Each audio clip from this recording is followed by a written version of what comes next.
Assalamualaikum warahmatullahi wabarakatuh. Bismillahirrahmanirrahim. Alhamdulillahi rabbil alamin. Allahumma salli wa sallim wa barik ala sayyidina Muhammadin wa ala alihi wa sahbihi ajma'in. Amma ba'd.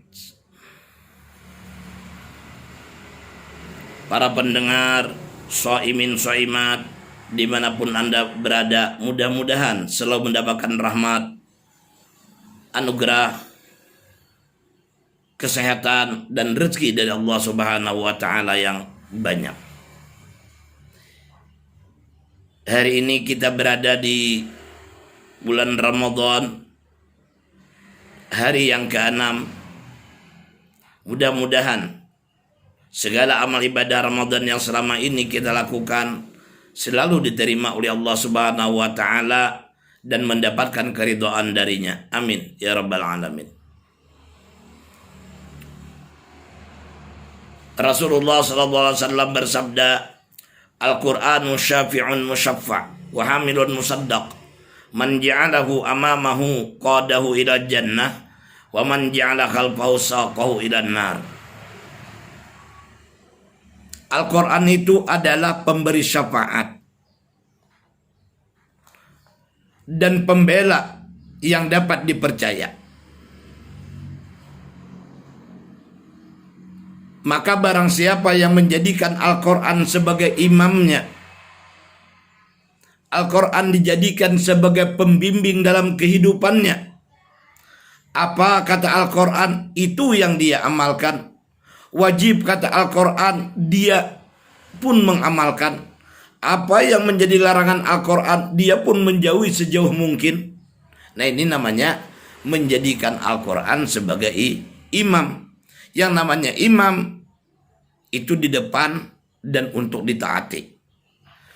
Barang siapa menjadikan Al-Quran sebagai imamnya, maka dia kelak akan dituntun, dibimbing oleh Al-Quran untuk masuk dalam surganya Allah Subhanahu wa ta'ala.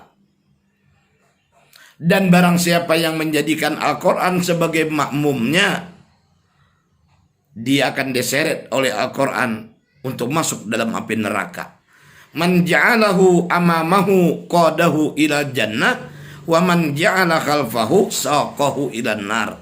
Siapa yang menjadikan Al-Quran sebagai imamnya, dia akan dituntun, dibimbing oleh Al-Quran untuk masuk dalam surganya Allah.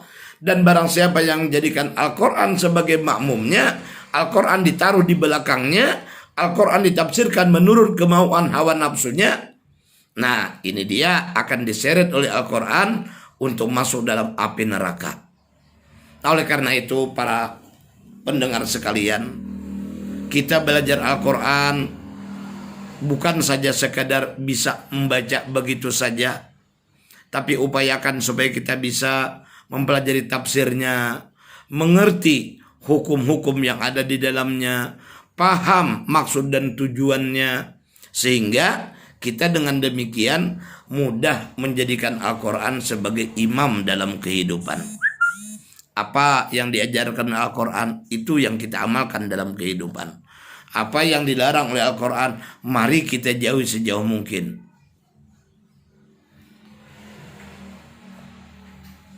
Nah, dulu, orang-orang tua dulu, kalau anaknya mau merantau ke kampung orang, dia berpesan, nak, dimanapun kamu berada, ya, pertama-tama sembahyang 5 waktu, hendaklah engkau kerjakan, jangan sekali-kali engkau tinggalkan. Kemudian baca Al-Quran di setiap ada kesempatan. Nah, sebab Al-Quran itu, nak, apa saja yang engkau perlukan dalam Al-Quran semua ada.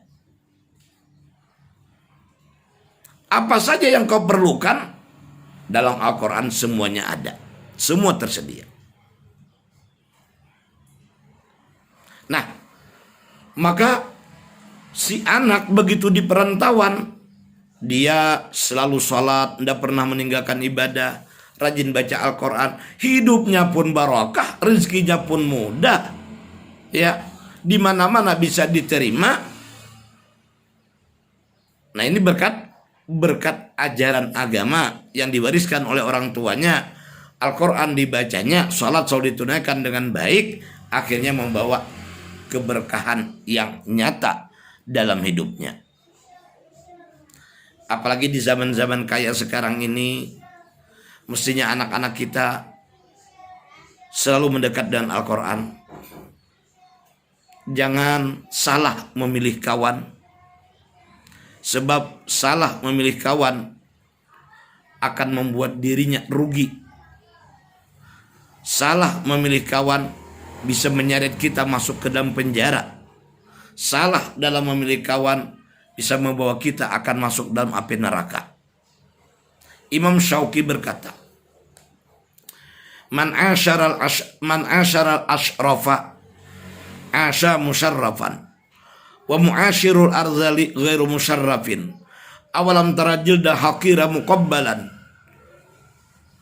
lamma sara jildu mashafa. Artinya, orang yang berteman dengan orang yang mulia, dia akan menjadi mulia karenanya.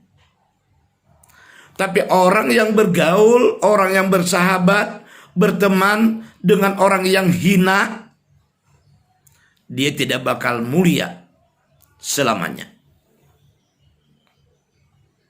Kita berteman dengan ustadz, dengan guru, kemana-mana kita duduk bersamanya, kita pun juga ikut mulia karena bersama guru. Kita berteman dengan Al-Quran, kemana-mana kita membaca Al-Quran, kita mengamalkan Al-Quran, kita akan mulia karenanya. Awalam tara jildal haqira muqabbalan lama sara jildu mashafa. Apakah engkau tidak pernah melihat kulit kambing yang hina? Kulit kambing yang baunya mahung, apa, tidak sedap, kok dicium orang? Kulit kambing dicium orang, manakala dia menjadi kantungnya Al-Quran, menjadi kulit pembungkus Al-Quran. Kulit kambing dicium orang, manakala dia menjadi lapik kulit pembungkus Al-Quran. Coba perhatikan dulu orang-orang soleh dulu, ya, ajaran mereka sampai sekarang.